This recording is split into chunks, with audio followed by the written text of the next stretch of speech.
কীৰ্তি চিৰি বা কৈশ্য নাৰীনাং ধীতি মেধা ক্ষমা স্মৃতি। এই 7টা মনত ৰাখিব দেই।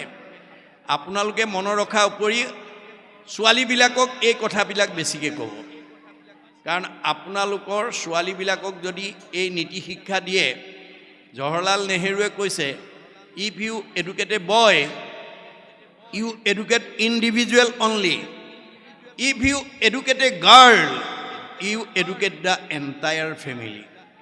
আপুনি ল'ৰা এটাক শিক্ষা দিলে ব্যক্তিগত শিক্ষা দিয়া হ'ব, এজনী ছোৱালীক যদি আপুনি নীতি শিক্ষা বা আধ্যাত্মিক শিক্ষা দিয়ে গোটেই ভৱিষ্যত পৰিয়ালটোৰ কাৰণে হ'ব।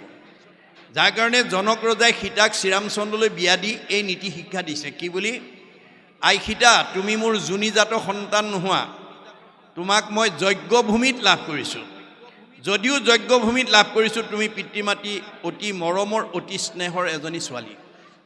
অজনিকা তোমাকো লভিলোঁ যজ্ঞভূমি, পিতৃৰ মাতৃৰ প্ৰিয়তম জীও তুমি। তুমি পিতৃ মাতৃ এজনী মৰমৰ ছোৱালী। ত্ৰিভুৱন নিৰূপমা তুমি মহাসতী, পৰম দুৰ্লভ আতি লভিলা সুপতি। তুমি ত্ৰিভুৱনৰ ভিতৰতে এজনী ধুনীয়া ছোৱালী আৰু এজনী সুযোগ্য স্বামীৰ তুমি সান্নিধ্য পালা। আই সীতা, স্বামীৰ সান্নিধ্য পালেই নহ'ব, তোমাৰ দায়িত্ব আৰু কৰ্তব্য আছে। কি? সতী স্ত্ৰী সকলৰ স্বামীহে ভূষণ, কদাচিতো নলংঘিবা স্বামীৰ বচন। তুমি এজনী সতী নাৰী হিচাপে তোমাৰ প্ৰথম অলংকাৰ হ'ব স্বামী ভক্তি। তুমি স্বামীক একচিতে সেৱা কৰিবাহা সৰ্বক্ষণে, কৰিবা শুশ্ৰূষা শশু শাহুৰ চৰণে। তুমি স্বামীৰ উপৰিও শহুৰ শাহুৰকো যথোচিত শ্ৰদ্ধা ভক্তি কৰিবা। অকল তাতেই সীমাবদ্ধ নাৰাখিবা, নকৰিবা অৱহেলা দেউৰ শৱক, কৰিবাহা দয়াতি সমস্ত জনক। ঘৰত থকা দেউৰ ননন্দী জেঠাল বৰ্জনা সকলোকে তুমি যথোচিতভাৱে শ্ৰদ্ধা ভক্তি মৰম চেনেহ কৰিবা। তেতিয়া তেবে তজু শুদ্ধ যশ বাঢ়িব সংসাৰে, ইহপৰ লোকে সুখ মিলিব তোমাৰে। তেতিয়া তোমাৰ আদৰ্শত, তোমাৰ আচৰণত, মৰম চেনেহত মানে সন্তুষ্ট হৈ শহুৰ শাহুৰে সমাজত মই এজনী ভাল ছোৱালী শালমৰীয়া গাঁৱৰ পৰা বিয়া কৰাই আনিলোঁ বুলি প্ৰশংসা কৰিব। এজনী ছোৱালীৰ আচৰণে পৰিয়ালৰ গাঁওখনৰ গৌৰৱ বৃদ্ধি কৰিব, আৰু এইখন গাঁৱৰ পৰা বহুত ছোৱালী ভৱিষ্যত বিয়া হৈ যোৱাৰ পথ প্ৰশস্ত হ'ব। মনত ৰাখিব কথাটো। গতিকে ভাগৱতৰ নীতি আদৰ্শৰে আমি যাতে ছোৱালীজনীক পঠিয়াব পাৰোঁ। অকল পুথিগত ডিগ্ৰী কৰি পঠিয়াই যদি আধ্যাত্মিক আৰু নৈতিক শিক্ষা দিয়া নাই, তেতিয়া তেওঁ শহুৰ শাহুৰক কেতিয়াও প্ৰিয় হ'ব নোৱাৰে। আজি বহুত ছোৱালীক ডক্টৰেট উপাধি দি, ডাক্তৰ মাষ্টাৰ ডিগ্ৰী লৈ টেট মাষ্টৰণী, ডাক্তৰণী বা নাৰ্ছনী কৰি পঠায়, কিন্তু তেওঁলোকে পুথিগত ডিগ্ৰীক প্ৰাধান্য দি শহুৰ শাহুৰ আগৰ 7-8লৈ বা LP স্কুলত পঢ়া বুলি যদি শহুৰ শাহুৰক অৱমাননা কৰে, যদি নিজৰ ডিগ্ৰীটোক প্ৰাধান্য দি যদি শহুৰ শাহুৰক মান্যতা নিদিয়ে, সেইজনী ছোৱালী বা বোৱাৰী কেতিয়াও শহুৰ শাহুৰৰ প্ৰিয় হ'ব নোৱাৰে। পুথিগত ডিগ্ৰীয়ে আপোনাক প্ৰকৃত মানুহ কৰিব নোৱাৰে। সেইকাৰণে পাশ্চাত্য শিক্ষাবিদ ৰাইবানে কৈছে, for all round development of student religious education is essential. আপুনি পুথিগত ডিগ্ৰীয়ে আমাক প্ৰকৃত মানৱ সম্পদ গঢ়িব নোৱাৰে যেতিয়ালৈকে ধৰ্মীয় শিক্ষা তাত যোগ নিদিব। ৰুচুই কৈছে, the religious education should be included in the curriculum because it is through religion that the fact of youth can be set on the road to the absolute values, truth, beauty and goodness. সত্য শিৱ সুন্দৰক আৰাধনা কৰিবলৈ হ'লে আমাৰ পুথিগত degree আচল নহয়, তাত আমি ধৰ্মীয় নৈতিক শিক্ষা যোগ দিবই লাগিব। আজি যিটো কথা নজনাৰ কাৰণে বহুত শিক্ষিত বোৱাৰী গৈ পিতৃ মাতৃ বা মানে শহুৰ শাহুৰৰ অপ্ৰিয় হ'ব লগা হয়। গতিকে তেওঁলোকক যাতে আমি আধ্যাত্মিক শিক্ষাৰে শিক্ষিত কৰিব পাৰোঁ, তাৰ প্ৰতি আমি গুৰুত্ব দিব লাগিব। যেতিয়ালৈকে আধ্যাত্মিক আৰু নৈতিক জ্ঞান যুক্ত কৰি ল'ব নোৱাৰে, তেতিয়ালৈকে তেওঁ সমাজৰ বা পৰিয়ালৰ প্ৰিয় হ'ব নোৱাৰে। এই তথ্য আমাক দিছে। গতিকে আমি সেই কথাটো জানিব লাগিব। 1 নম্বৰ গুণটো হ'ব লাগিব কীৰ্তি। আইসকলৰ কৰ্ম আদৰ্শবিলাক আনৰ প্ৰশংসনীয় হ'ব লাগে।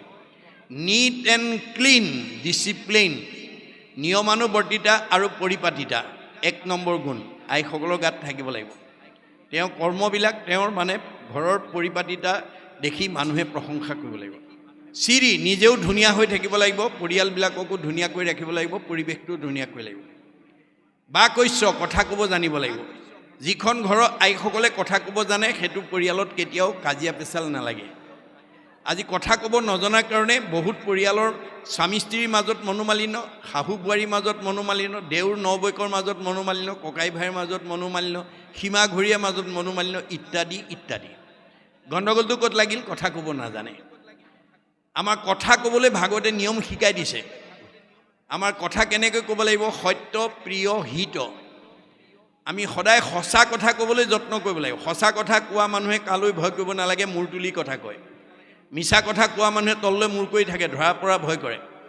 সঁচা কথা কোৱাজনলৈ মিছা কথা কোৱাবিলাকে সমীহ কৰে। আপোনাৰ পৰিয়ালত সঁচা কথা কোৱা ডেকা ল'ৰাই হওক, গাভৰু ছোৱালীয়ে হওক, বোৱাৰীয়ে হওক, শাহুৱে হওক, তেওঁলৈ বাকীবিলাকে অলপ দৰ কৰে। সমাজত সঁচা কথা কোৱা মানুহগৰাকী বা মানুহজনলৈ বাকী মিছা কথা কোৱাবিলাকে সদায় দৰ কৰে। মনত ৰাখিব, সদায় আপোনালোকে সঁচা কথা নিৰ্ভয়ে ক'ব পাৰিব, সাহসেৰে ক'ব পাৰিব, মূৰ তুলি কথা ক'ব পাৰিব। কিন্তু সঁচা কথাটো কেনেকৈ ক'ব লাগে? প্ৰিয়, শুনিবলৈ ভাল পোৱাকৈ। মা বদ অপ্ৰিয় সত্যম, সত্যম অপ্ৰিয়ম। সঁচা কথাও অপ্ৰিয়কৈ ক'ব নালাগে, বেয়া পোৱাকৈ ক'ব নালাগে। সঁচা কথা হ'ল বুলি অহংকাৰে নক'ব, প্ৰিয়, শুনিবলৈ ভাল পোৱাকৈ ক'ব, হে নাই? আৰু হিত, আপোনাৰ কথাটোৱে আনক উপকাৰ কৰিব লাগিব, অপকাৰ কৰিব নালাগিব। শব্দ ব্ৰহ্ম, ৱৰ্ড ইজ গড, অবিনাশী। আপুনি ধেমালিটো ল'ৰা ছোৱালীক খাও সপনি নিদিব। ধেমালিটো ছোৱালীজনী বদমাছ, ল'ৰাটো দুষ্ট, এনেকুৱা বেয়া শব্দৰ প্ৰয়োগ নকৰিব।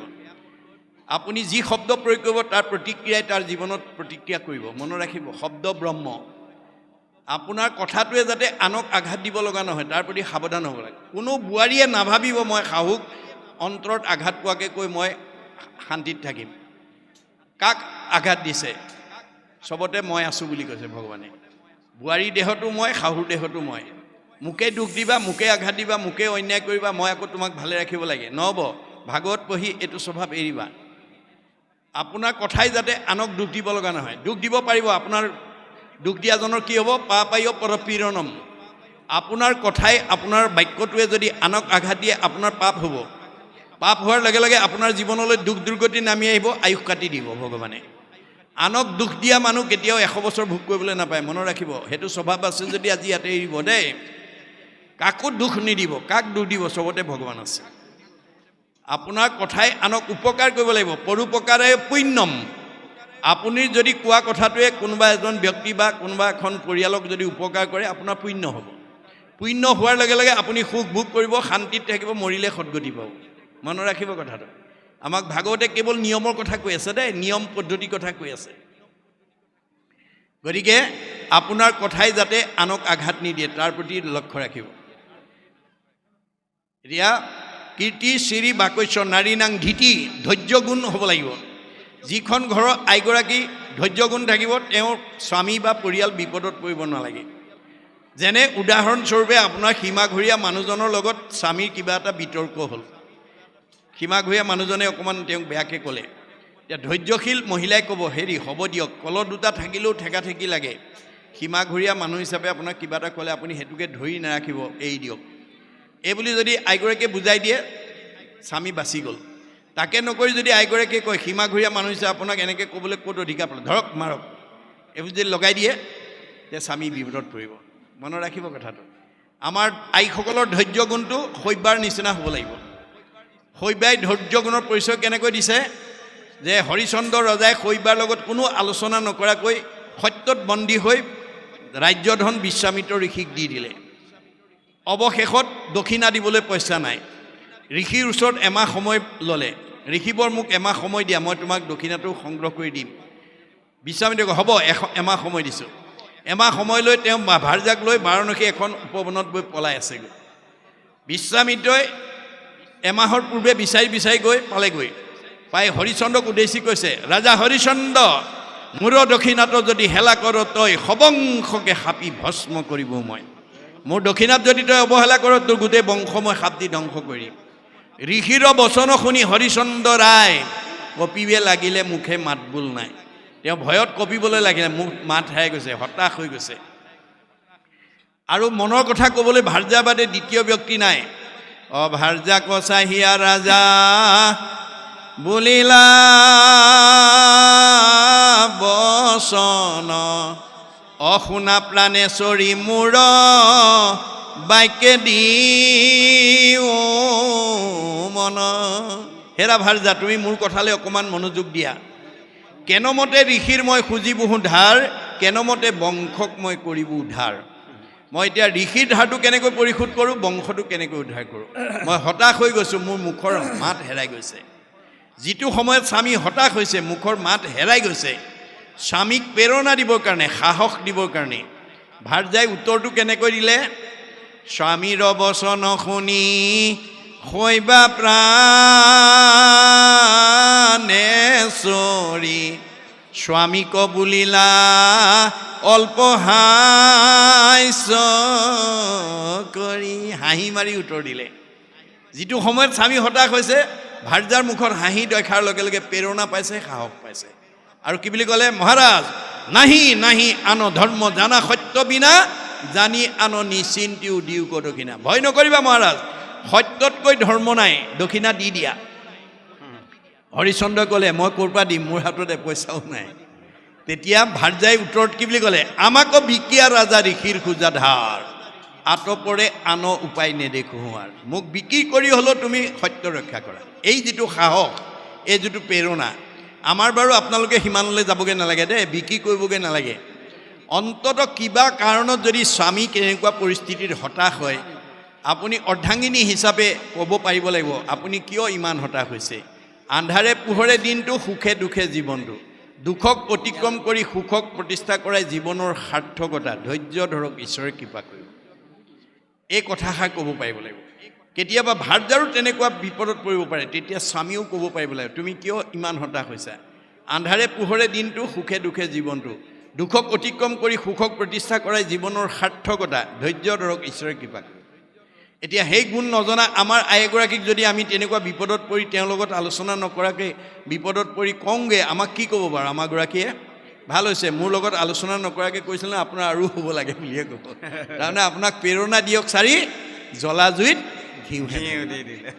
এতিয়া আমাৰ গুৰুজনাৰ, আমাৰ বেদৰ দৰ্শন, ভাগৱতৰ দৰ্শনটো হৈছে যে আমাৰ পাৰিবাৰিক জীৱন, দাম্পত্য জীৱন, যুগ্ম জীৱন, সাংসাৰিক জীৱনত আমি জ্বলা জুই নুমাবলৈ পানী ঢালিবলৈ শিকিব লাগিব।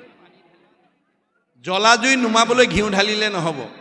কিবা কাৰণত, কিবা পৰিস্থিতিত স্বামীৰ খং উঠিলে ভাৰ্যাই হাঁহি এটা মাৰি তেওঁক উপশম কৰাৰ পদ্ধতিটো জানিব লাগিব। কেতিয়াবা কিবা পৰিস্থিতিত ভাৰ্যাৰো খং উঠিব পাৰে, এতিয়া স্বামীয়েও হাঁহি মাৰি তেওঁক খংটো মানে মাৰ নিয়াব লাগিব। তাকে নাজানিলে জ্বলা জুইত ঘিউ ঢলা হ'ব। মনত ৰাখিব কথাটো। আমাৰ ভাগৱতে সেই দৰ্শনটো দিছে। এইটো হৈছে আমাৰ ধৈৰ্য গুণ। 4 নম্বৰ হৈছে ক্ষমা। কীৰ্তি শ্ৰী বাকস্য নাৰী নাং ধীতি মেধা। 5 নম্বৰ মানে তৎপৰতাৰে কামবোৰ কৰিবলৈ থকা গুণটো লাগিব। মেহমেহীয়া হ'ব নালাগিব, কৰিম নকৰিম অৱহেলা ভাৱেৰে কৰিব নালাগে, কামবোৰ তৎপৰতাৰে কৰি যাব লাগে। মেধা, ক্ষমা। আমাৰ ক্ষমা গুণ যদি আইসকলৰ থাকে, বিপদত পৰিব নালাগে। নাই, আমাৰ ক্ষমা গুণটো দ্ৰৌপদীৰ সদৃশ হ'ব লাগে। দ্ৰৌপদী 5টা পুত্ৰৰ মূৰ কাটি নিয়া অশ্বত্থামাক কৃষ্ণ অৰ্জুনে হাতে ভৰিয়ে বান্ধি আনি মুখৰ আগত পেলাই দিছিল।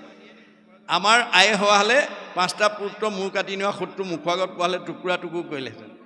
কিন্তু দ্ৰৌপদীয়ে কি বুলি ক'লে? মই যেন মোৰো পুৰী পুত্ৰ শোকে অগণি হিয়া দহয়, তাহাৰ অৱস্থা শুনি সেইমতে গৌতমী তেজীবে জীয়। মোৰ 5টা পুত্ৰ মূৰ কাটিছে যদিও 5জন স্বামী মোৰ জীয়াই আছে। স্বামীৰ মুখলৈ চায়ো মই পুত্ৰৰ বেদনা পাহৰিব পাৰোঁ, কিন্তু দুৰ্নীৰ স্বামী দ্ৰোণাচাৰ্য ইতিমধ্যে মৃত্যু হৈছে। একমাত্ৰ পুতেকৰ মুখলৈ চাই জীয়াই আছে। পুতেকৰো যদি এনেকুৱা অৱস্থা শুনে, তেওঁ প্ৰাণ এৰিব। গতিকে হাহাকাৰ কৰি গুৰুৰ পুত্ৰৰ প্ৰণামিলা পাৱচুই, মেলা মেলা বান্ধ ইহাৰ দুখেষে অধিকে উধাই জুই। তেওঁক খুলি দিয়া বুলি পেলাই তেওঁলোকক মানে আহ্বান জনালে। আৰু কি ক'লে? পুত্ৰবধি দ্বিজ তাহাকো ক্ষমিলা প্ৰণামিলা পাৱ চুই পাও, তোমাৰো সমান শান্তি নেৰেখিও বুলিলা হেন এৰাও। গতিকে পুত্ৰবধি দ্বিজকো যিজনে আকৌ গৈ সেৱা কৰি মুক্তি দিছে, সেই গুণবিশিষ্ট হ'ব লাগিব। ক্ষমাগুণ থাকিলে আমি বিপদত পৰিব নালাগে। আমাৰ উদ্ধৱক কৈছে, মুত চিত্ত দিয়া যিটো জনমহাশয়, হানি অপমান দুখ শোকক সহয়, তাকেহে বুলিয় ক্ষমা জানিবা উদ্ধৱ, ক্ষমাৱন্ত পুৰুষৰ নাই পৰাভৱ। আপুনি যদি ক্ষমা গুণটোৰ অধিকাৰী হয়, আপুনি বিপদত পৰিব নালাগে। আৰু যাদৱ মাধৱ কল্পনা মাধৱীক গালি পাৰিছে বুলি আপুনি দেহ ধৰ্মত নাচাব আৰু প্ৰতিকাৰ কৰিবলৈ আপুনি নাযাব যদি আপোনাক কোনোবাই বেয়া এটা কওঁতে আপুনি যদি দুটা কয় 50-50 হৈ যাব আমাৰ ক্ষমাগুণৰ আদৰ্শ অৱতাৰী পুৰুষ বুদ্ধদেৱে দেখুৱাই থৈ গৈছে এদিন বুদ্ধদেৱে ভিক্ষা মাগিবৰ কাৰণে এজন ব্ৰাহ্মণৰ চোতালত গৈ থিয় হ'ল বুদ্ধদেৱে নিতৌ ভিক্ষা মাগি জীৱিকা নিৰ্বাহ কৰে দুবেলা দুমুঠি খাবৰ কাৰণে প্ৰয়োজনীয় বস্তুখিনি পালে আৰু দ্বিতীয় ঘৰত ভিক্ষা মাগিব নাযায় এদিন ব্ৰাহ্মণৰ ঘৰত ভিক্ষা মাগিব গ'লে চোতালত থিয় হোৱাৰ লগে লগে ব্ৰাহ্মণ বাৰান্দাত চকী পাৰি বহি আছিল বুদ্ধদেৱৰ ওপৰত তেওঁ কি আক্ষেপ আছিল বুদ্ধদেৱে নাজানে দেখা পোৱাৰ লগে লগে তেওঁক এফালৰ পৰা গালি পাৰিবলৈ আৰম্ভ কৰিলে বুদ্ধদেৱে নীৰৱে শুনি আছে ব্ৰাহ্মণে গালি পাৰি আছে আমাৰ বুঢ়াসকলে কয় এখন তাল নাবাজে তাল বাজিবলৈ হ'লে দুখন লগাব লাগিব গতিকে বুদ্ধদেৱক গালি পাৰি আছে বুদ্ধদেৱে কোনো উত্তৰ দিয়া নাই গতিকে ব্ৰাহ্মণে গালি পাৰি গালি পাৰিবলৈ নাইকিয়া হৈ গ'ল আৰু তেতিয়া মৌনতা অৱলম্বন কৰিছে সেই সুযোগতে বুদ্ধদেৱে ক'লে সাৱলীলভাৱে দেও মই এষাৰ ক'ব পৰা নাই কোৱা কি আছে কোৱা তোমাৰ ঘৰলৈ অতিথি আহিলে তুমি সৎকাৰ কৰা বোলে কৰোঁ কিবা দ্ৰব্য থাকিলে খাবলৈ দিয়া বোলে দিওঁ যদি তোমাৰ দিয়া দ্ৰব্যটো অতিথিয়ে গ্ৰহণ নকৰে তুমি পেলাই দিবা নে নিজৰ ঘৰতে ৰাখিবা কিয় পেলাই দিম মোৰ দ্ৰব্য গ্ৰহণ নকৰিলে মোৰ ঘৰত থাকিব তেতিয়া বুদ্ধদেৱে ক'লে তুমি ইমান সময় মোক যিখিনি আতিথ্য কৰিলা মোৰ গ্ৰহণ কৰা নহ'ল তোমালোকে থাকিলেতো অৰ্থাৎ তুমি যিখিনি মোক গালি পাৰিলা মই গ্ৰহণ কৰা নহ'ল তোমালোকে থাকিলেতো লগে লগে ব্ৰাহ্মণে এজন সাধাৰণ পুৰুষ নহয় বুলি চকীৰ পৰা নামি আহি অষ্টাংগে সেৱা জনাই দীক্ষা গ্ৰহণ কৰিছে এয়া হৈছে ক্ষমা গুণৰ পৰিচয় স্মৃতি মনত থকা গুণটো আইসকলৰ লাগিব দেই ঘৰত কি আছে কি নাই সময়মতে জনাব পাৰিব লাগিব কোনটো বস্তু ক'ত আছে ক'ত নাই সেইখিনি কথা জনাব পাৰিব লাগিব এই গুণটো নথকাৰ কাৰণে কিছুমান আয়ে কি কৰে স্বামীৰ ব্যৱসায়ৰ পৰা বা চাকৰিৰ পৰা আহি আবেলি সোমাইছে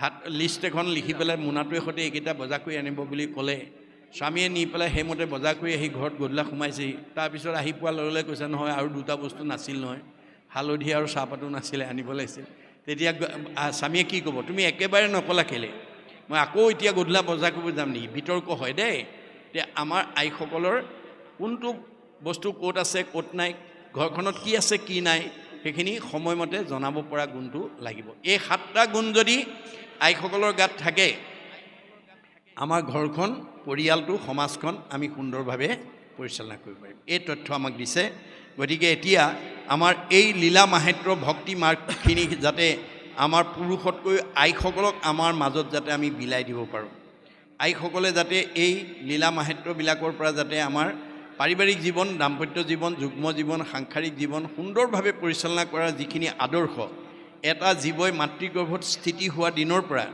মাকে কি খাব লাগিব কি খাব নালাগিব কি কৰিব লাগিব কি কৰিব নালাগিব কলৈ যাব নালাগিব সমস্ত তথ্য দিছে কাৰণ আমাৰ মানে তৃতীয় স্কন্ধ ভাগৱতত এই যিটো জন্ম মানে সৃষ্টিৰ পাতনিত আমাক এই কথা কৈছে যে এটা জীৱই মাতৃগৰ্ভত স্থিতি হোৱাৰ দ্বিতীয় মাহত অংগভেদ তৃতীয় মাহত লিংগভেদ চতুৰ্থ মাহত সপ্তধাতু সম্পূৰ্ণ পঞ্চম মাহত ভৰি দিলে মাকে খোৱা অন্ন আপায়নী নাৰীয়ে গৰ্ভতে শিশুৱে খাব পৰা হয় সেইকাৰণে 5 মাহত পঞ্চামৃত খোৱা নিয়ম আজিও আমাৰ সমাজত চলি আছে পঞ্চামৃত মানে দধি দুগ্ধ ঘৃত মধু শৰ্কৰা এই 5টা অন্ন সাত্বিক পঞ্চ অমৃত সদৃশ দধি মানে দৈ গাখীৰ ঘৃত মানে ঘিউ মধু মানে মৌ দুগ্ধ মানে এৱা গাখীৰ শৰ্কৰা মানে চেনি এই 5টা সাত্বিক অন্ন 5 মাহৰ পৰা 10 মাহ 10 দিনলৈ যে খাদ্য অনুসৰি আইগৰাকীয়ে খাব পাৰে তে শিশুটো গৰ্ভতে মেধাৱী হ'ব পণ্ডিত হ'ব নিৰোগী হ'ব সুশ্ৰী হ'ব সৰ্বগুণাকৰ হ'ব আৰু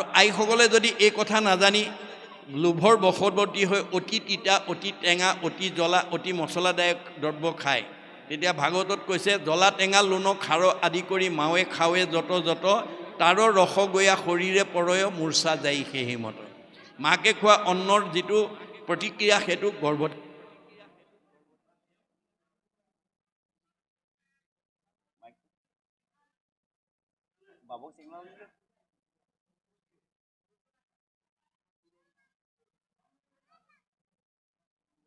বৰ প্ৰতিক্ৰিয়া গৰ্ভতে হয় সপ্তম মাহত বোধ হয় অষ্টম মাহত মাকে শুনা কথা গৰ্ভতে শিশুৱে শুনিব পৰা হয় সেইকাৰণে সেই সময়ত মাতৃসকলে ভকতৰ মাজলৈ আহি ঈশ্বৰৰ কথা শুনিব লাগে ডাঙৰ ডাঙৰ মহা লোকৰ জীৱনী পঢ়িব লাগে তেতিয়াহ'লে গৰ্ভতে শিশুটোৱে তাতেই জানিব পৰা হয় যাৰ কাৰণে প্ৰহ্লাদে দৈত্য শিশুবিলাকক কৈছিল কি বুলি, যে দয়ালু নাৰদ পিতৃ সমান মাতৃক দিলন্ত পৰম জ্ঞান ভক্তিৰ লক্ষণ হ'ব কহিল গৰ্ভতে মোক উপদেশ দিল।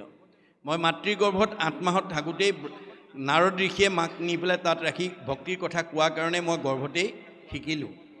মাতৃ পাহৰিলা লোভিয়া স্বামী ঋষিৰ প্ৰসাদে সোমৰো আমি। মই গৰ্ভতে শিকিলোঁ কাৰণে মোৰ আজিও মনত আছে। মায়ে আধা বয়সত পাইছিল কাৰণে পাহৰি গ'ল। ঠিক তেনেকৈ অৰ্জুনৰ পুতেক অভিমন্যুও মানে যুধিষ্ঠিৰক সেই কথা কৈছিল। যেতিয়া পঞ্চ পাণ্ডৱক নিধন কৰিবৰ কাৰণে চক্ৰবেহু নিৰ্মাণ কৰিছিল, সেই সময়তে কৃষ্ণ অৰ্জুন অক্ষয়ণী যুদ্ধত আবদ্ধ আছিল।